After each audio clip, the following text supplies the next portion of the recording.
अस्सलाम वालेकुम। उम्मीद करता हूँ आप सब खैरियत से होंगे। Welcome to the YouTube channel principles of law. आज हमारा टॉपिक है काइंड्स ऑफ कंपनी, जिसको हम कंपनीज एक्ट 2017 के अंदर डिस्कस करेंगे। तो सबसे पहले इसका इंट्रोडक्शन देख लेते हैं कि जो कंपनी होती है वो एक कॉरपोरेशन होती है। कॉरपोरेशन मतलब इसमें कुछ लोग जो हैं वो आपस में मिल के कोई म्यूचुअल अफेयर्स पे काम करते हैं, वो कोई अपना एक कैपिटल फिक्स करते हैं, उस कैपिटल के अंदर वो इन्वेस्ट करते हैं। हर बंदा जो है वो अपने शेयर के हिसाब से प्रॉफिट अर्न करता है कंपनी से। वो जितने परसेंट शेयर ख़रीदता है उतने परसेंट वो प्रॉफिट कंपनी से रिसीव करता है। इसी तरह कंपनी जो है ये कानून की नज़र में एक लीगल एंटिटी होती है, एक सेपरेट पर्सन होता है, ये एजेंट नहीं होता अपने मेंबरान का। इसी वजह से आप इसको स्यू कर सकते हो, ये आपको स्यू कर सकती है। और ये इसकी जो है अलग प्रॉपर्टी होती है, इसके कुछ हकूक़ हैं, कुछ इसके ऊपर जिम्मेदारियां आयद की जाती हैं। और कंपनी को कैटेगराइज किया जाता है दो हिस्सों में, एक शेयर ट्रांसफरेबिलिटी के हवाले से और दूसरा नेचर ऑफ लाइबिलिटी के हवाले से। रेलिवेंट प्रोविजन आगे इसकी देख लेते हैं। इसमें सेक्शन 217 है, 14 है कंपनीज एक्ट 2017 का, और क्रॉस रेफरेंस इसका सेक्शन 15 कंपनीज ऑर्डिनेंस 1984 का बनता है।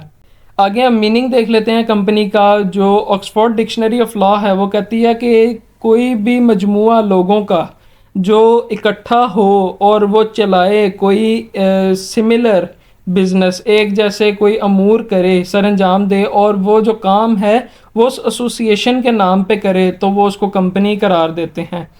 आगे डेफिनेशन देख लेते हैं कंपनी की, के जो ब्लैक्स लॉ डिक्शनरी है वो वही बात करती है कि जो यूनियन हो या एसोसिएशन हो कुछ लोगों की, और वो कोई कमर्शियल एक्टिविटी करें या कोई इंडस्ट्रियल कारोबार चलाएं, कुछ भी करें, तो वो जो है कंपनी कंसिडर होती है। अब कंपनी की जो सेकंड डेफिनेशन है वो देख लेते हैं कि कंपनी जो है वो, उसका मतलब है कोई भी कंपनी जो बने और रजिस्टर हो इस एक्ट के तहत या कंपनी लॉ के तहत। ये सेक्शन 217 जो है कंपनीज एक्ट 2017 का वो बयान करता है।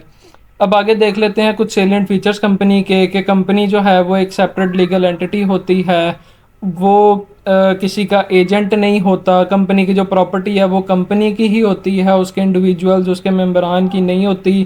कंपनी के जो शेयर्स हैं वो ट्रांसफ़र हो सकते हैं। जो शेयर होल्डर्स की लाइबिलिटीज़ हैं वो भी लिमिटेड होती हैं। प्रॉफिट जो डिस्ट्रीब्यूट होता है मेंबरान के दरमियान वो आर्टिकल ऑफ एसोसिएशन के अकॉर्डिंग होता है।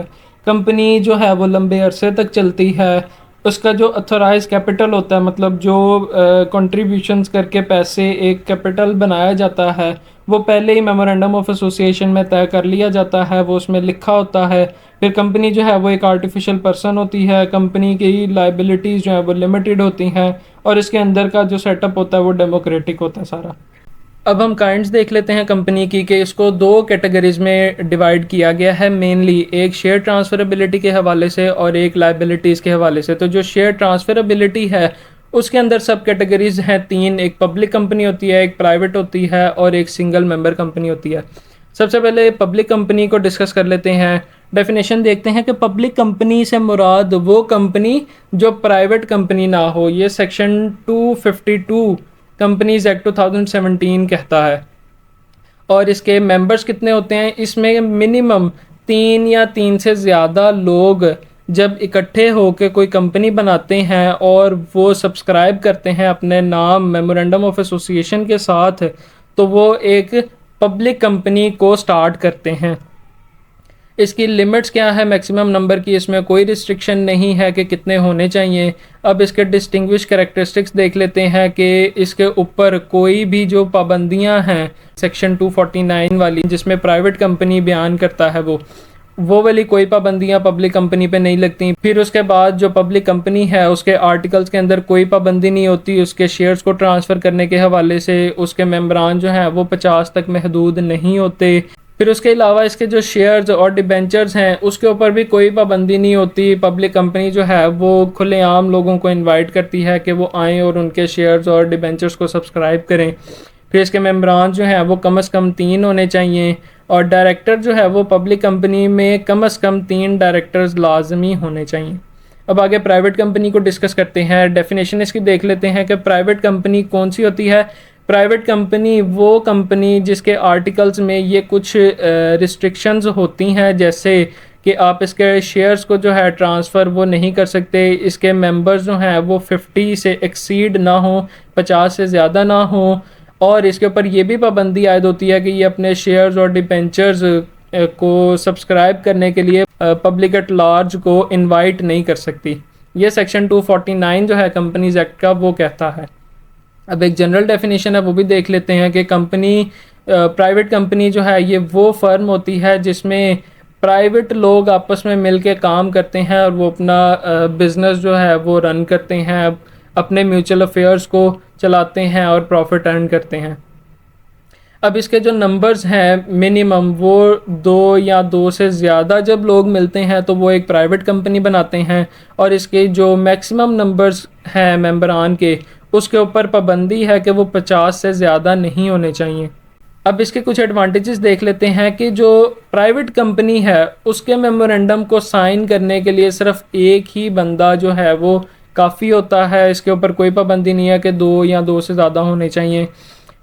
फिर उसके बाद जो शेयर्स हैं वो भी अलॉट कर सकते हैं मिनिमम सब्सक्रिप्शन के साथ, कोई भी ज़रूरत नहीं है प्रॉस्पेक्टस जारी करने की, ना ही इसमें शेयर्स जो हैं उनके लिए इनविटेशंस दिए जाते हैं। बिज़नेस जो है वो जैसी कंपनी बनती है फ़ौरन से स्टार्ट किया जा सकता है, कोई स्टैट्यूटरी मीटिंग नहीं करनी पड़ती। अब प्राइवेट कंपनी जो हैं इनके 2 डायरेक्टर्स होते हैं, फिर वो जो डायरेक्टर्स हैं उनके पास ये हक है कि वो वोट कर सकें किसी भी कॉन्ट्रैक्ट के ऊपर जिसका वो दिलचस्पी रखते हैं। अब इसके कुछ डिसएडवांटेजेस भी डिस्कस कर लेते हैं कि जो प्राइवेट कंपनी है वो अपने प्रिविलेजेस जो है वो खो देती है और उसको ट्रीट किया जा सकता है पब्लिक कंपनी के तौर पे अगर वो जो उसके इसेंशियल्स हैं वो उनको पूरा नहीं कर पाती, जैसे कि उसके जो शेयर ट्रांसफ़र करने की रिस्ट्रिक्शन है अगर वो उसको तोड़ दे, वो अपने मेंबरान 50 से ज़्यादा कर ले, या फिर वो पब्लिक एट लार्ज को इनवाइट कर ले अपना शेयर जो है सब्सक्राइब करने के लिए। अब आगे देख लेते हैं कि सिंगल मेंबर कंपनी को बनाया किस तरह जा सकता है।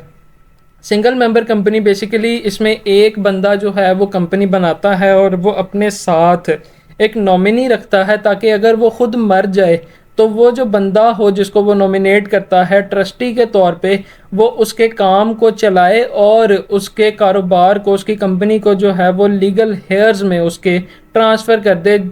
जब तक वो ट्रांसफ़र नहीं हो जाते तब तक वो ट्रस्टी के तौर पे काम करता है। अब मेन फीचर्स देख लेते हैं सिंगल मेंबर कंपनी के कि इसके अंदर जो प्रोपराइटरशिप है वो एक बंदे के पास होती है, इसमें ज़रूरी नहीं होते कि वो एक से ज़्यादा लोग मौजूद हों। सिंगल जो बंदा है वो कंपनी बनाता है और वो ख़ुद ही मेमोरेंडम ऑफ एसोसिएशन जो है उसको सब्सक्राइब करता है, उसको साइन करता है। फिर कंपनी ऑर्डिनेंस जो है वो भी कहती है कि सिंगल मेंबर जो है वो इंजॉय कर सकता है लिमिटेड लाइबिलिटीज़ को। जो बेनिफिट्स हैं सिंगल मेंबर कंपनी के वो उसको अवेल कर सकता है। फिर सिंगल मेंबर कंपनी जो है वो एक अपॉइंट करता है सेक्रेटरी जो सेकंड पर्सन के तौर पे उसके साथ मीटिंग्स कर सकता है, या फिर कोई प्रॉपर डॉक्यूमेंटेशन अगर करनी हो तो वो सेक्रेटरी तैयार कर सकता है।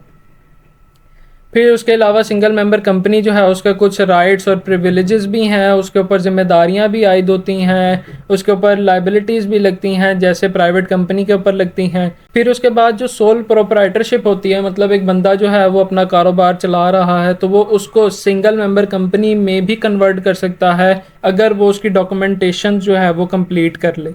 अब इसके एडवांटेजेस देख लेते हैं कि जो सिंगल मेंबर कंपनी है वो उसको इनवाइट नहीं करना पड़ता पब्लिक एट लार्ज को कि वो आए और उसके मेमोरेंडम को जो है सब्सक्राइब करें। फिर उसके बाद इसमें कोई रिक्वायरमेंट भी मौजूद नहीं होती मिनिमम सब्सक्रिप्शन की। फिर उसके अलावा जो अकाउंट्स की फाइलिंग है वो भी ज़रूरी नहीं होती सिंगल मेंबर कंपनी में। उसके बाद कोई भी क्वालिफ़िकेशन ज़रूरी नहीं होती सिंगल मेंबर कंपनी में जो उसका ऑडिटर है अपॉइंट करने के लिए।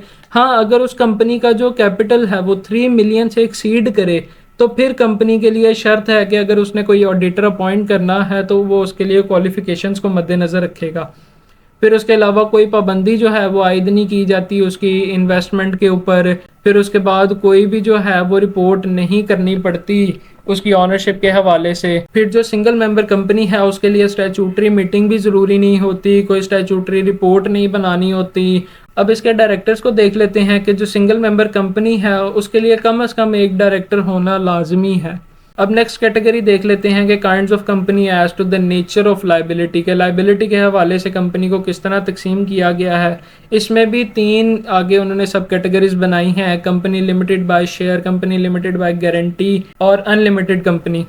तो सबसे पहले company limited by share discuss कर लेते हैं। डेफिनेशन इसकी देखते हैं कि कंपनी लिमिटेड बाय शेयर का मतलब वो कंपनी है जिसकी जिम्मेदारियां उसके मेंबरान के ऊपर जो आती हैं वो सिर्फ उनके शेयर्स की हद तक रहती हैं, उनके शेयर से एक्सीड नहीं करती।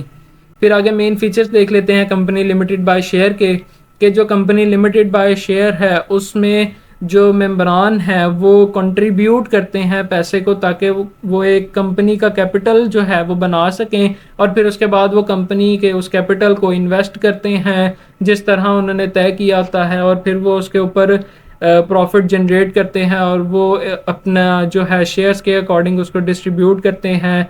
फिर उसके बाद जो शेयर्स हैं इनके वो ट्रांसफरेबल होते हैं, उनके ऊपर कोई पाबंदी नहीं आयद होती कि आप इसको ट्रांसफ़र नहीं कर सकते। फिर memorandum of company limited by share, इसको डिस्कस कर लेते हैं। कंपनी लिमिटेड बाय शेयर जो है वो प्रोवाइड करती है अपना नाम, वो किस सूबे में है, उसकी लोकेशन, उसका ऑफिस, उसके वो कारोबार किस हवाले से चला रही है, उसके लिए कौन कौन से लाइसेंसेस जो हैं वो चाहिए, उसके रजिस्ट्रेशंस, अप्रूवल्स, ये सारा कुछ वो अपने मेमोरेंडम में बयान करती है। अब नेक्स्ट काइंड है कंपनी लिमिटेड बाय गारंटी। सबसे पहले इसकी डेफिनेशन देख लेते हैं।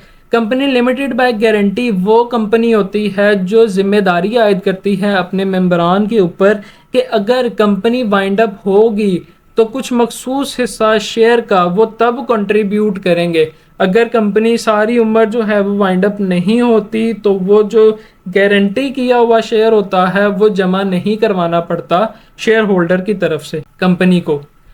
इसके कुछ कैरेक्टरिस्टिक्स हैं, उनको डिस्कस कर लेते हैं कि कंपनी लिमिटेड बाय गारंटी जो है उसका शेयर कैपिटल हो भी सकता है और नहीं भी हो सकता। अगर किसी मेंबर ने शेयर कैपिटल जो है वो सबमिट किया हुआ है उसके बावजूद भी वो जिम्मेदार है कि वो पे करेगा अपनी उतनी अमाउंट जो उसने पे नहीं की हुई, स्टिल जो उसका अनपेड अमाउंट है वो उसके लिए ज़िम्मेदार है। और फिर उसके अलावा अगर कंपनी वाइंड अप होगी तो उस वक़्त वो डिमांड कर सकती है अमाउंट जो गारंटी की हुई है कि भाई अब लाओ और वो जमा करवाओ मेरे पास, ताकि मैं अपने जो काम हैं उनको वाइंड अप कर सकूं और कंपनी जो है वो ख़त्म कर सकूं।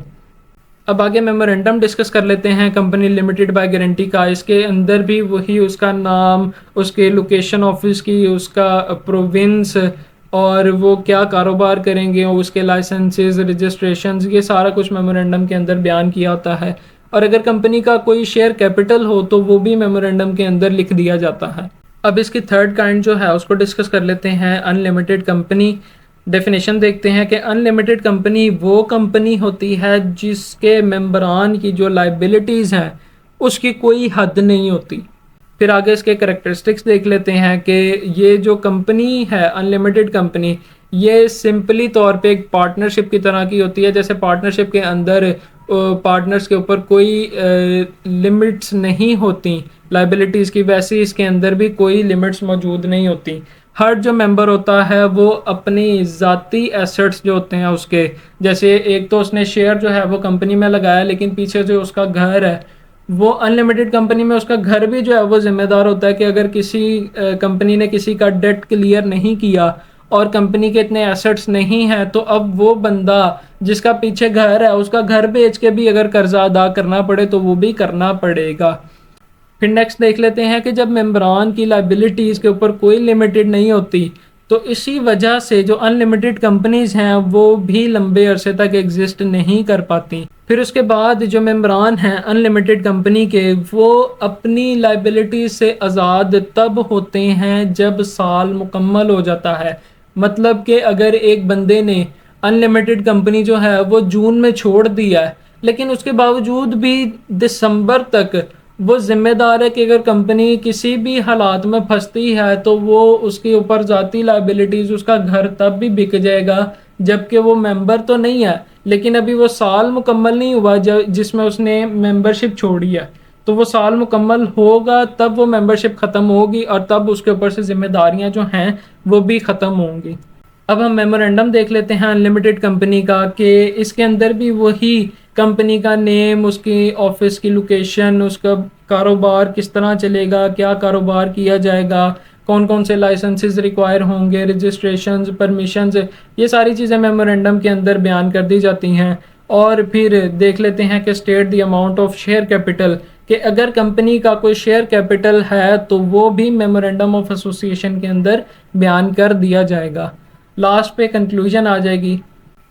तो उम्मीद है आपको आज का लेक्चर पसंद आया होगा और ये इंशाल्लाह आपके लिए काफ़ी हेल्पफुल भी जो है साबित होगा। और एंड पे जाते जाते आपसे रिक्वेस्ट है कि चैनल को सब्सक्राइब करें, बेल आइकन को प्रेस करें और इस वीडियो को अपने दोस्तों को भी शेयर करें ताकि उनका भी कोई फ़ायदा हो सके। जज़ाकल्लाह, अल्लाह हाफ़िज़।